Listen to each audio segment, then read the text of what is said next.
This is Cole Butler with Cole Butler Therapy, and I wanted to take some time to record this video to share some of my thoughts on a topic that is near and dear to my heart and also a critical part of how I practice and the framework and the backdrop to my therapy practice, but also really my overarching life philosophy. So, I believe that in the Western society, especially the United States, we have this framework or paradigm for how we live, and it's essentially materialistic. So if you study philosophy, you might hear about dualism or materialism, basically the idea that there's soul stuff or material stuff, or both. I think there's both. But for science to function, you have to start with this assumption that the world operates on materialistic principles, or cause and effect. And this is really at the base of our society, and I think that it allows us to discover some really amazing things. But if you think about in psychology, for example, and how we think about the mind, we think about the world as this cause and effect, right? Like if I don't ever clean my room, if I don't take care of myself, if I let things get away from me, I don't work, I'll become depressed. If I do an intervention like cognitive behavioral therapy, I'll stop becoming depressed.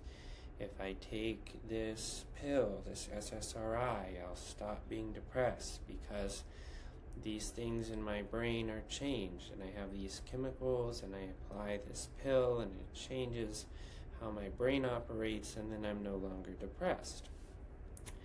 But I think there's more to this story, and I've thought this for a really long time.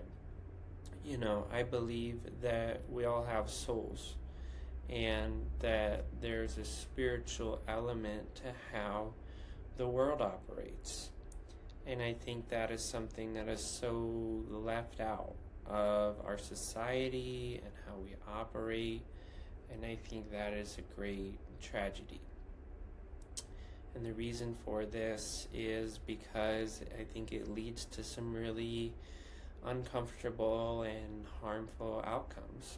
So if I live my life under the assumption that I just die and disappear and nothing happens, and that the world is simply cause and effect, and that there's no greater spiritual reality, how can I ever find my purpose in life?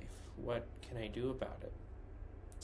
And that's not just a response to a fear of death, i.e. a way of coping. It's really more like, I think the world operates in this way, and that's a good thing because it leads to some good outcomes. So, for example, I've started studying near-death experiences, and I find these really fascinating and really validating to this other spiritual element of things, and it combines a scientific approach with a spiritual approach. So if you look into Dr. Jeffrey Long's research, he is a medical doctor, he's an oncologist, so he works with cancer, but he also, in his spare time, runs the Near-Death Experience Research Foundation. That's NDERF, I believe, .com or maybe .org, but it's a catalog, basically, of, I think, almost 10,000 now near-death experiences. And a near-death experience is basically when somebody actually dies and comes back to life. So heart stops working, the brain shuts down, there's no blood flow to the brain, and amazingly, all these people report having experiences, like they're still conscious. And there's a remarkable level of similarity between these experiences. I love this because my grandpa had one of these near-death experiences, and it always fascinated me. And he was on a job site, and a concrete boom fell and hit his head, and he was rushed to the hospital, and he died on the operating table. And I wouldn't be here today, I believe, if he wouldn't have come back. But he saw himself floating above his body. He was looking down on the scene, and he said to himself, "Oh shit, I'm dead." And I don't know the rest of the story, I can't recall right now, but he went back into his body. And this is similar to what a lot of people experience. Usually they sort of have this out-of-body experience, they float, they can see themselves on the table, and then they say that they can hear people, they see things happening, and then if you ask those people that they can hear and see, like what they said, it's the same thing. So basically, the person having the out-of-body experience is seeing this thing happening, but also what is happening, like they actually see the reality of what is happening because the people that they're seeing are saying that the same things happened. So essentially you have this way of matching up. Well, this person was dead, they're floating, they're watching themselves, and then they can report what happened in the room, what actually happened when they come back into their body. Now, I could go on and on about near-death experiences, but to me, I find it really fascinating because it's really comforting. Like, people say that they feel amazing love and unity, and they can connect with people who have passed on, other people who have died in their life. And so it really leads to this perspective of, there's something out there for us afterward. And, I find that really beautiful and very comforting. And when you think about life through this perspective of, I go on and then I leave my body behind, it leads to, I think, this understanding that, it matters what we do during our time here on Earth. We get this opportunity to be on Earth, and that's a beautiful thing. So what are you going to do with your life here? Whereas, if you consider the alternative, that it's just blackness, then you're not going to want to die.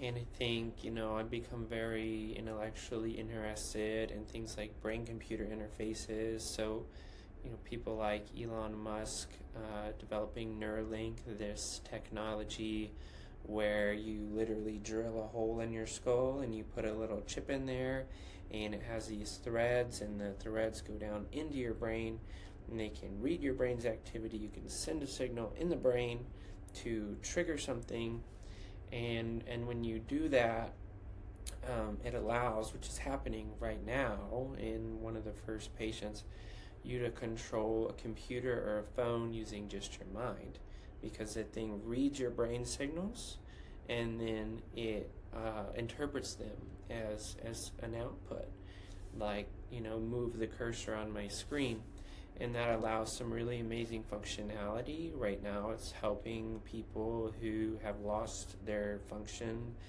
in their arms and their legs, people in wheelchairs, permanently disabled, to have some functionality again. And Elon Musk hypothesizes that you can take this technology to read memories, because memories are associated with certain brain activity, and you can download those and store them and theoretically re-upload them, right, in a new body. So you have all this brain activity which is downloaded, and then let's say I die and all my brain activity is downloaded and it's now uploaded into a new body. And so if I am, right, just this material biological computer, you can take all of my experiences and read them and re-upload them into a new body. Now that's very strange. And so, if when we die, it is this beautiful, loving, warm, unifying experience, which is overwhelmingly what is reported in these near-death experiences, then there's something to actually look forward to, right? To return to your loved ones. But if you let's say you have a good life on this earth, and you're the richest man in the world, or just really rich in general, you have a beautiful life, you can do anything you want, and you're afraid of the lights going out. Well, you could build something that allows you to exist forever, and that's kind of strange. And there's another individual named Brian Johnson, who I believe lives by the same kind of philosophy, and I think this taps into something, which is also at the heart of why we don't have this spiritual approach, because Brian Johnson was a Mormon. And if you know much about the Mormon faith, people report it can be very cult-like. It's very hard to leave, and people try really hard to get you to join. And it also has some pretty radical claims. And so Brian Johnson was raised in the Mormon faith, and he left that faith after something like 30 years. He also built Venmo. If you've ever used Venmo, it's actually Braintree Venmo. It's an app on your phone that allows you to send money to people. So you probably know Cash App, but I think a lot of people these days use Venmo. And he built that. He invented it. And he sold it for $800 million. And he had, hundreds of millions of dollars. And as an entrepreneur who raises capital, you don't get to keep the whole $800 million, but, presumably he probably took home $100, $200 million. And then he said, what do I want to do with my life next? He was aware of the rise of AI, and so he thought that AI could allow us to live forever, right? And leaving the Mormon faith, I think he moved into this non-religious aspect, this what happens after I die, just go away. I have all this money, what do I do about it? Oh, and I think these AI tools could advance to the point where we could live forever. So he has become what he calls an anti-aging athlete, and he has invested his millions of dollars into figuring out how to reverse the speed of aging. So essentially he's achieved what is I think a 0.64 pace of aging, and what that essentially means is that it takes something like 18 months for his body to age 1 year. And if you look at his routine, it's insane. His diet is insane. I've even tried it for a little bit. It's really intense. And he's just hyper fixated on his hair and his teeth and his skin. And he's achieved these really amazing biomarkers, these scientific ways of saying, oh, I can bench press what an 18-year-old can bench press, the strongest 18-year-olds, and my organ health is the equivalent of an 18-year-old. So he's obsessed with this, I want to be an 18-year-old. And so he spends an enormous amount of energy trying to make himself younger, and he actually looks like a vampire. Brian Johnson, if you somehow see this, I'm sorry, I'm not judging you. But he looks he looks weird. And he expends a lot of his energy trying to fight death. And his motto is don't die. And he's creating this don't die movement. And it's we don't have to die. We don't have to do that scary thing because we could possibly live forever with AI and technology and brain-computer interfaces. And so, we should try to go as long as possible without dying, to slow down aging, to preserve ourselves. But that's really strange. And, I think through these kind of stories and understanding these things, you can start to see how adopting a materialistic worldview essentially leads to these outcomes where it's oh, I don't want to die, what do I do about it? But, how would your life change if there is this idea of heaven, right? This beautiful place where your loved ones are, where you feel an overwhelming sense of love, where your consciousness exists after you die. And what's amazing to me is that there's research out there that validates the existence of this. Don't take my word for it. Look and do it yourself. Read some of these stories. Listen to Dr. Jeffrey Long's book or some of his research. But I could go on about this topic. I want to make this a little bit shorter. But it's just an introduction to this idea of what happens when we start to adopt a spiritual approach into our lives, and how does that affect our functioning in the world? How does that affect who we are and how we live? And the opposite as well. And I think there's some other really strange outcomes. If you don't believe in an afterlife, if you don't believe in a spiritual approach, if everything is just I do this, then this happens. And there's comfort in a spirituality, in a spiritual-based view of reality, in knowing and really feeling that you can pray to something, you're going to get answers. There's feedback, things will come your way that are meant to be there, that weren't just because you forced them to be there, but trusting in the universe. To me, this is beautiful. This is how I live my life, and it's given me a lot of comfort and strength and faith, and I think that's important for people. So anyway, if you like this, hit the like button, drop a comment, and let me know what you think, and be sure to follow or subscribe depending on where you're watching this from more. Thank you very much.